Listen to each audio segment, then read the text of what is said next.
Ready to dive into something that'll really make you think? I'm all ears. Awesome. Today, we're looking at this wild concept, the Ring of Gyges. Yes. You ever heard of it? Of course. It's that legendary ring that makes you, well, invisible. You got it. Like having a magical invisibility cloak. But this thing comes with some serious philosophical baggage. Definitely makes you think about the whole power corrupts thing. Absolutely. And we're going to look at it from two pretty different angles. First, from Plato's famous book, Republic. A classic. Then we'll jump into how the Quran tackles this idea. That's an interesting combo. I'm curious to see how those connect. Me too. But before we get into all that, let's start with a simple question. Imagine you've got this ring. You can do anything you want, and nobody will ever know it was you. Ooh, that's a tempting thought. Right. Would you still follow the rules? Or would you be tempted to use that power for, well, let's just say, some less than noble things? That's the million-dollar question, isn't it? It really gets at the core of what we believe about right and wrong. Exactly. So let's set the scene. We're talking ancient Lydia, and our main man is Gyges. Gyges. Was he a king or something? Nope, just a regular shepherd tending his flock. Until one day, bam, huge earthquake hits. Yikes. Yeah, opens up this massive chasm in the earth. Okay, I can see where this is going. He goes exploring, right? Of course. Gyges is a curious dude. He heads down into this chasm and finds, wait for it, Don't tell me a dragon. close, a giant's dead body. And this giant's decked out in some serious bling, including a golden ring. I bet that ring is more than it seems. You know it. Gyges pockets the ring, wouldn't you? But here's the kicker. This ring makes him invisible when he turns it. No way. So does he use this power for good? Not quite. Let's just say Gyges discovers that absolute power can corrupt. Absolutely. He sneaks into the palace, seduces the queen, murders the king, and boom, takes over the throne of Lydia. Talk about a power trip, but this isn't just some wild story, right? Right. Plato wasn't just trying to entertain us. It was a thought experiment, right? Like he was trying to get us to think about something deeper. Exactly. And one of the characters in a Republic, this guy named Glaucon, he lays out this really challenging argument. Let me guess. Glaucon thinks most people would be just as tempted as Gyges if they had that kind of power. You nailed it. He says we only act good because we're scared of getting caught and punished. So take away the consequences and give us a ring of Gyges. Glaucon thinks most of us would turn into Gyges in a heartbeat. Whoa, that's a pretty bleak view of humanity. It kind of makes you question your own motives, right? Like, why do we choose to do the right thing? I know, it's heavy stuff. But don't worry, Plato doesn't just leave us with this cynical view. He offers some counter-arguments. Yo, good. Because I need a little hope for humanity right now. Me too. But that's a story for the next part of our deep dive. Okay, so we left off with this pretty dark idea that if we had the power to be invisible and get away with anything, well, a lot of us might not be so virtuous after all. Yeah, Glaucon definitely didn't sugarcoat it. Makes you wonder, right? Big time. But like we said, Plato gives us some other perspectives to consider. And now we're going to bring in another voice, the Quran. Interesting. I'm really curious to hear how the Quran tackles this. Me too. Especially because the Quran brings a whole different level of accountability into the picture, right? Definitely.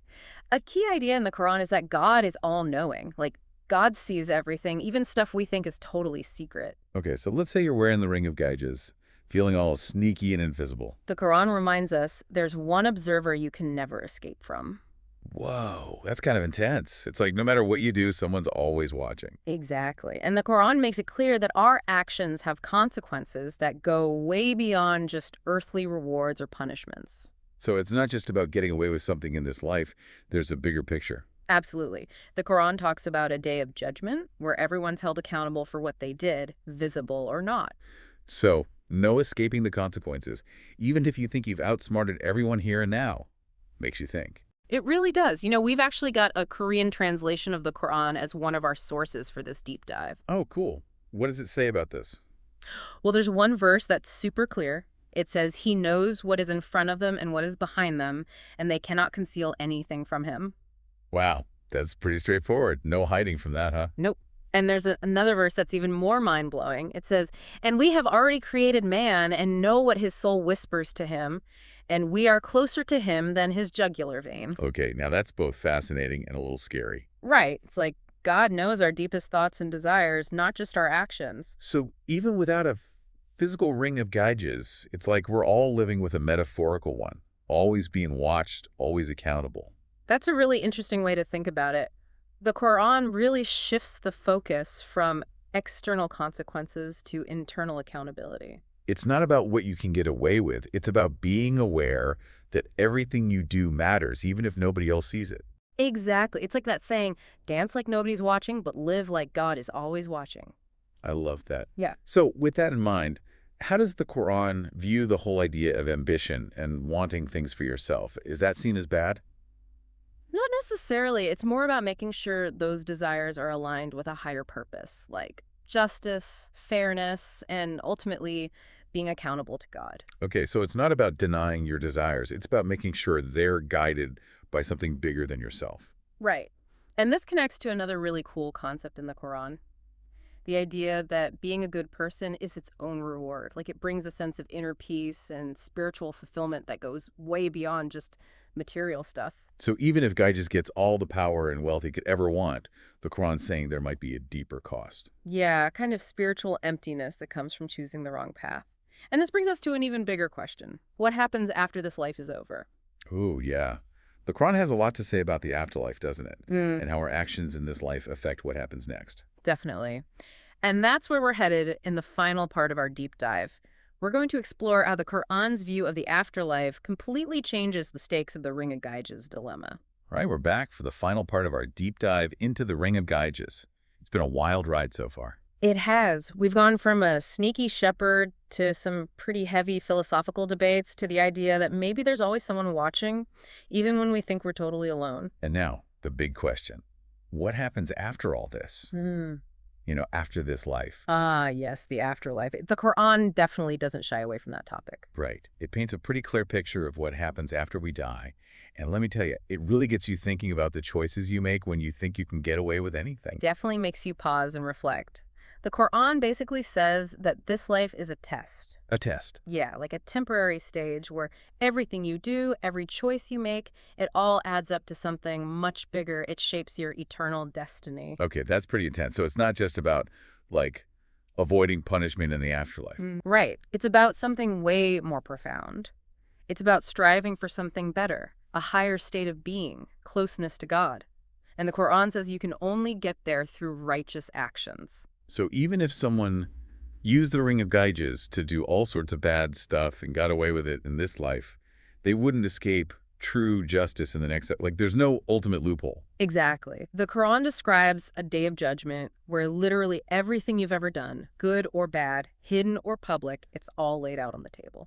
Wow, that's heavy. It's like no matter how clever you think you are, you can't hide anything in the end. Right. And you can't fool yourself either, which is interesting because it brings up another question. What's that? Well, if the Quran is so focused on the afterlife, does that mean that seeking justice in this world, in the here and now, is less important? Yeah, that's a good question. If ultimate justice is going to happen anyway, why bother trying to fix things now? A lot of people wrestle with that, but the Quran actually addresses it directly. Oh, how so? It emphasizes that what you do in this life is deeply connected to what happens next. Your choices, your actions, they shape your character and your soul, which prepares you for what comes after. So this life is like a training ground for eternity. That's a great way to put it. It's not about ignoring injustice now and waiting for things to be sorted out later. It's about actively striving to create a just society and to cultivate righteousness within yourself. Because our actions have consequences, not just for us, but for the world around us. Exactly, and for our relationship with God. This has really been an eye-opening deep dive. The Ring of Gyges, it's such a simple story, but it brings up so many important questions about who we are, what we value, and the choices we make every single day. I agree. And you know what's really interesting? We may not have a magical invisibility ring, but we're constantly faced with situations where we could choose to do something wrong and maybe get away with it. Like little things even. Oh, I see what you mean. Like cheating on a test or lying to a friend or taking advantage of someone's trust. Exactly. Those everyday choices might seem small, but they reveal a lot about our character. So it's like we're all wearing invisible rings in a way. I like that. It's a great way to think about it. Because the Ring of Gyges isn't really about a magical object. It's about something much deeper. It's about what we do when we think nobody's watching. It's about what kind of person we choose to be, even when we think we can get away with anything. Right. And maybe, just maybe, the Quran's perspective gives us a really powerful way to approach those choices by living with the awareness that everything we do matters, that our actions have consequences, not just in this world, but in the eternity that awaits us. Wow, that's a powerful message. The Ring of Gyges might be a myth, but the choices it represents are very real. And those choices are something we grapple with every single day. So as you go about your day, think about the kind of person you want to be, even when you think nobody's looking. And how those choices shape not only your present, but your future in this world and beyond. That's a great note to end on. Thanks for joining us for this deep dive into the Ring of Gyges. Keep exploring, keep questioning, and keep striving to be your best self.